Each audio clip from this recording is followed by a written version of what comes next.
Once upon a time, in a village nestled between rolling hills and a sparkling lake, there lived a young man named Thomas. Thomas was known throughout the village for his incredible talent. He'd fix anything and everything. From a simple chair to a complex clock, there was nothing that could stump him. And because of this, people often took their problems to him, seeking his help.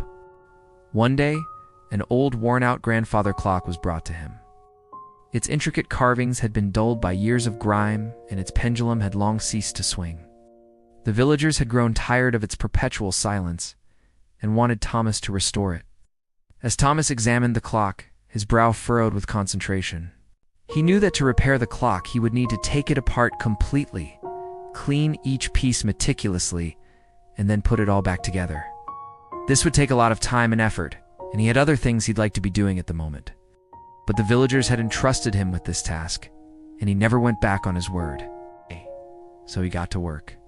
He carefully disassembled the clock, revealing a series of interconnected gears, springs, and weights. Each part was so intricately crafted that it took his breath away. As he began cleaning the pieces, he found himself captivated by the clock's inner workings. He had never seen anything quite like it.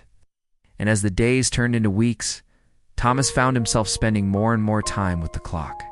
He became so engrossed in his work that he neglected his other projects and even his meals. The villagers, too, seemed to have forgotten about him. They stopped by every now and then to check on his progress, but no one offered to help. Finally, after what felt like an eternity, Thomas finished restoring the clock. He put the final gear in place, wound up the spring, and stepped back to admire his work. The clock's hands began to move, its pendulum swung, and its chimes rang out, filling the air with music. It was as if the clock had come to life again. But as Thomas looked at the clock, he felt a sense of emptiness inside him. He had spent so much time with it that he had neglected his friends and his family. He had missed important events and had not been able to enjoy any of it. As he thought about all the time he had wasted, he couldn't help but feel a deep sense of regret.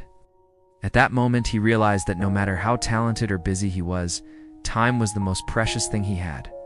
And once it was gone, he would never get it back. He knew he needed to find a better balance in his life and not let his work consume him again. Just then, he heard footsteps approaching, and he turned around to see the villagers standing there, their faces filled with anticipation. They had come to collect the clock, but they were met with a sight that they had not expected. Thomas was slumped over the workbench, fast asleep. As they looked around the workshop, they realized that they had become obsessed with the clock as well. They had placed all their hopes and dreams on Thomas to fix it, and in doing so, they had forgotten about the most important thing of all time. They had taken Thomas's time and his life for granted, and now they were paying the price. From that day on, the villagers made sure to cherish their time and to never take it for granted again. They learned that no matter how talented or skilled someone is, they are still human, and that they need to balance their work with their personal lives.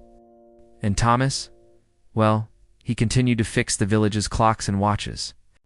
But he also made sure to take time for himself and to enjoy the things that mattered most to him. After all, time is the most precious thing we have, and we should never waste it.